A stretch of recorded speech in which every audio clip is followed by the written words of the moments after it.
Il y a beaucoup d'imitateurs de Superman chez Marvel Comics. Hyperion Gladiator, Blue Marvel, pour n'en nommer que quelques-uns. Mais très peu, voire aucun, ne sont plus puissants que le Sentry, le dieu doré doté de la puissance d'1 million de soleils en explosion. C'est Superman contre Sentry. Nous allons parler de leurs forces et faiblesses, de leurs pouvoirs et capacités, tout cela pour déterminer qui va gagner ce combat, alors allons-y. Pour cette comparaison, nous parlons d'une version plus composite des deux personnages, donc les exploits de Superman issus de l'après-crise, du New 52 et de Rebirth, mais pas vraiment de choses provenant de l'avant-crise ou de versions encore plus puissantes du personnage.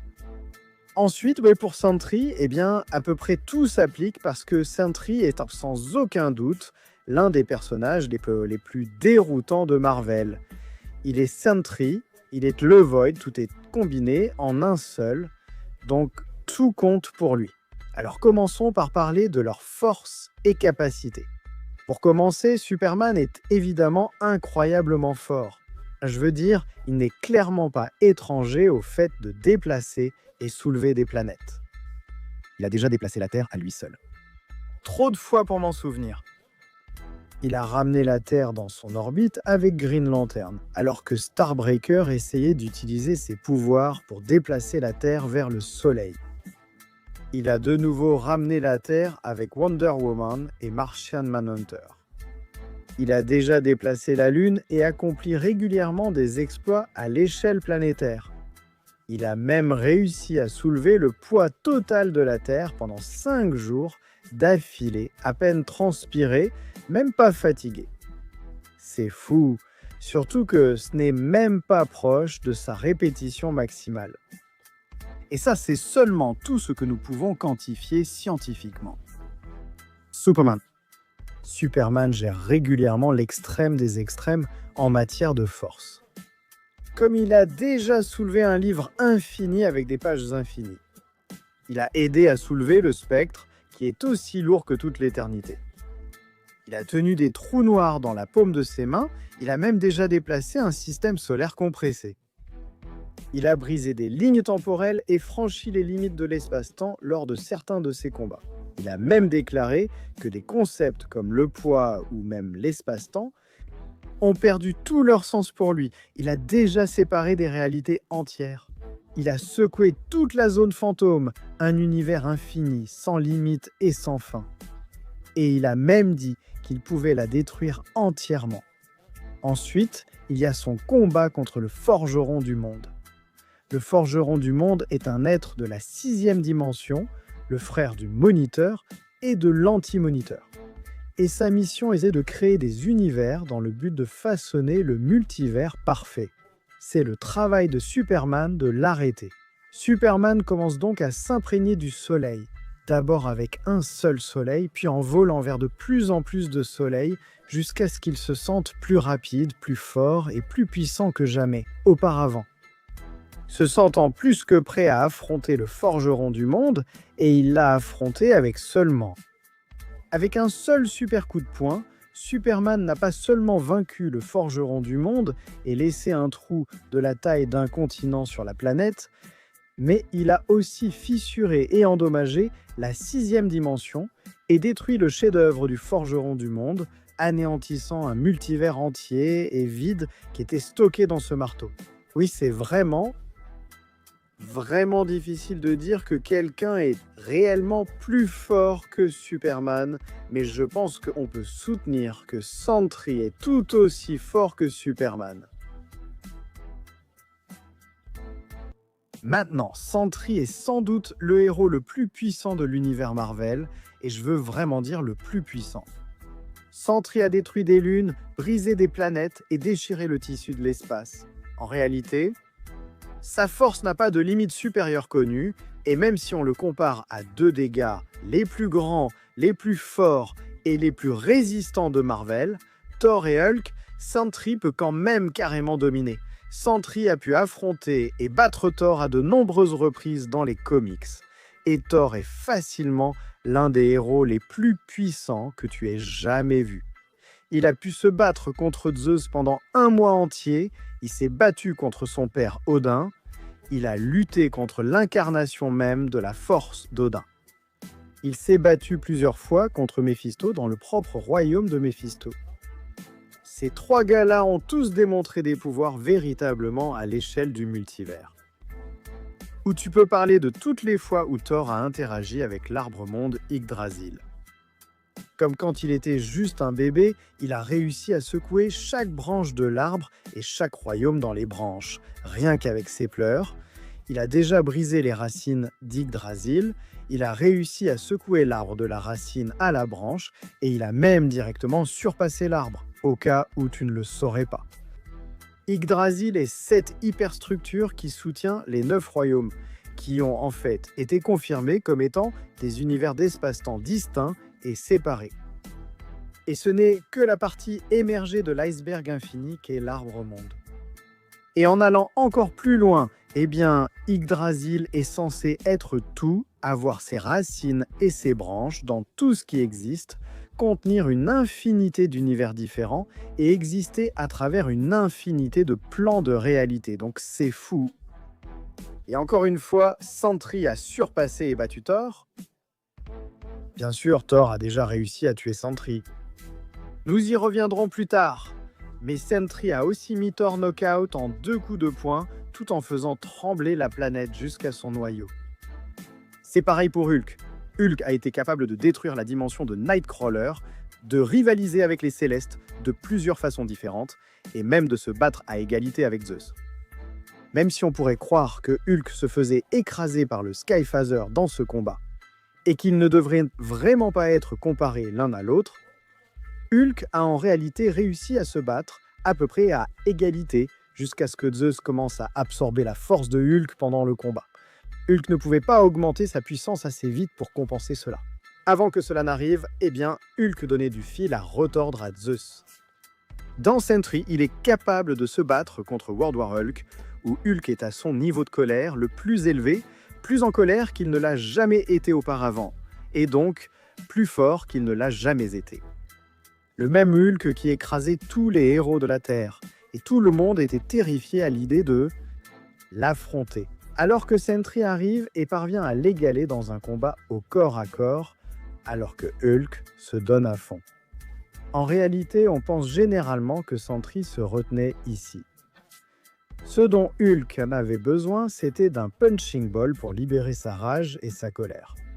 Et Sentry, en bon ami, était plus que prêt à lui offrir cela. Il est tout simplement aussi puissant que ça. Il s'est battu contre et pourrait battre une équipe composée de gladiateurs, Captain Marvel, Beta Ray Bill et d'autres encore. Puis il s'est battu contre les Avengers avec Thor, Captain Marvel et Miss Hulk. Il les a tous vaincus aisément. Sentry est clairement parmi les plus puissants de l'univers Marvel. Et si tu prends en compte la Force Obscure, puisque Sentry et la Force Obscure ne font qu'un, eh bien non seulement la Force Obscure est capable de déchirer un dieu en deux, mais elle a aussi déjà dominé Hulk et menacé de briser chaque os de son corps. En fait, la défaite a été si humiliante que Hulk est resté à jamais terrifié par la Force Obscure et refuse de se battre contre elle, se contentant de se recroqueviller de peur à la place. Il y a eu plusieurs fois où Sentry a réussi à dominer physiquement la Force Obscure. Maintenant, je pense qu'on peut dire que Superman reste le plus fort des deux. Mais vu à quel point Sentry est puissant comparé à Hulk ou Thor, eh bien, Sentry n'est clairement pas un adversaire facile. Ils sont presque égaux en force. Alors, qu'en est-il de la durabilité ? Eh bien, Superman est aussi incroyablement résistant. C'est pas pour rien qu'on l'appelle l'homme d'acier. Par exemple, tu as déjà entendu parler de la fois où Hawkman a frappé Superman avec la griffe d'Horus. Selon Hawkman, elle tire sa puissance du noyau magnétique de la Terre. Ce qui veut dire qu'il a littéralement frappé Superman avec la planète elle-même. Eh bien, même si Superman avait l'air d'être assommé, en réalité, il était juste en train de faire semblant. Parce que apparemment, c'est un truc que Superman fait maintenant. Il fait semblant d'être assommé. Il était aussi présent quand deux planètes en sont entrées en collision, Apocalypse et New Genesis respectivement. C'est important parce que ces deux planètes sont en réalité bien plus grandes que la Terre. Ça ne se voit pas forcément, mais c'est le cas. Tu sais, Darkseid voyage partout grâce au Boom Tube, et souvent nos héros vont sur Apocalypse par ces tubes aussi. Eh bien, ces tubes font plus que simplement te transporter d'un point A à un point B, ils ajustent aussi la taille et l'échelle. Si tu voyageais sur Apocalypse sans les Boom Tubes, comme Supergirl l'a déjà fait, tu serais en fait de la taille d'un insecte par rapport à tout le reste sur la planète. Donc oui, ces planètes sont énormes et Superman a survécu à ça. Superman a des exploits de durabilité absolument absurdes à raconter. Il a survécu à des coups directs de Darkseid avec l'équation d'Anti-V. Il a survécu à l'intégralité de toute la magie du multivers, à l'intégralité de la Speed Force et à l'intégralité du spectre émotionnel, tout ça en même temps. Superman a même survécu à être entré à l'intérieur de la source elle-même, la source d'énergie ultime dans Detective Comics, qui a en fait créé tout l'univers Detective Comics. Sentry a probablement un avantage en durabilité simplement grâce à son immortalité et son facteur de guérison, parce que Sentry est aussi incroyablement résistant, au point qu'il prend volontairement des coups en pleine figure de World War Hulk, juste pour se chauffer pour le combat à venir. Et quand il décide d'arrêter de se retenir, la plupart des gros calibres de Marvel ne peuvent absolument rien contre lui. Les bombes nucléaires ne lui font même pas peur, il peut survivre en entrant dans le soleil. Thor et sa foudre ne le mettent pas à terre. On pourrait croire que Sentry est presque imbattable. Assez drôle, ce n'est pourtant pas vrai. En fait, il a déjà été tué plus d'une fois. Knull l'a déjà déchiré en deux. Et Thor a réussi à le tuer pendant le siège. Bien que lorsque Donny Cates a fait tuer Sentry par Knull, il a ensuite admis qu'il ne savait pratiquement rien sur Sentry fusionné à l'époque, donc on peut peut-être mettre ça de côté. Et pendant le siège, on pourrait dire que ce n'était pas vraiment Thor qui a tué Sentry directement, mais aussi Sentry qui luttait contre le Void, se suicidant en quelque sorte, que ce soit un suicide ou un suicide par Thor. De toute façon, j'essaie juste de parler du facteur de guérison incroyable de Sentry, comme quand Thor a éclaté sa tête avec Mjolnir. Sentry l'a instantanément régénéré. Il a volé dans le soleil et s'est automatiquement remis de tout. On lui a fait exploser la tête et il l'a encore régénéré. Il s'est même déchiré la tête en deux juste pour frimer. Même quand Sentry est mort à la fin du siège, il n'est pas vraiment mort pour de bon. Son corps s'est reconstruit atome par atome et il est revenu à la vie. Mais ce qui est encore plus impressionnant, c'est que Sentry n'est pas seulement capable de guérir de blessures physiques, mais aussi de blessures presque métaphoriques. Plus tard, Morgan Le Fay est remonté dans le temps et a tué Sentry, probablement avant même qu'il ne prenne le sérum qu'il a transformé en Sentry, le tuant et l'effaçant effectivement de l'existence, le retirant de la ligne temporelle. Sentry est revenu quelques instants plus tard. L'homme-molécule, le seul capable de rivaliser avec le Beyonder, l'un des êtres les plus puissants de tout l'univers Marvel, a pris Sentry et l'a désintégré au niveau moléculaire à plusieurs reprises. Et Sentry a réussi à revenir à chaque fois, se régénérant instantanément au niveau moléculaire et surpassant l'homme-molécule. Sentry et sa part d'ombre, le vide sont littéralement. Sentry est littéralement immortel grâce à ce facteur de guérison. Peu importe ce que Superman peut lui lancer, il pourra revenir instantanément. Sentry est le plus résistant des deux, mais si Sentry est plus résistant, Superman est plus rapide. Sentry a quelques exploits de vitesse vraiment impressionnants, comme surpasser Thor et aller si vite, au-delà de la vitesse de la lumière, qu'il peut littéralement plier l'espace et le temps autour de lui. C'est vraiment la seule chose qu'il met à peu près au niveau de Superman, mais ce ne sera pas suffisant. Rien que pour commencer, Superman peut facilement dépasser la vitesse de la lumière. Ça, c'est certain. C'est un fait, je veux dire. Il a volé du centre de l'univers jusqu'à la Terre en seulement 60 jours. Un voyage qui prendrait normalement des milliers et des milliers, voire probablement des centaines de milliers d'années. En fait, on ne sait même pas où se trouve réellement le centre de l'univers, mais rien que pour atteindre le centre de la galaxie de la Voie lactée. Il faudrait environ 26 000 années-lumière, on ne peut même pas imaginer à quel point l'espace est immense. À quelle distance se trouve le centre de l'univers? Combien de temps il faudrait à la lumière elle-même pour y parvenir? Et puis Clarke le fait en 60 jours.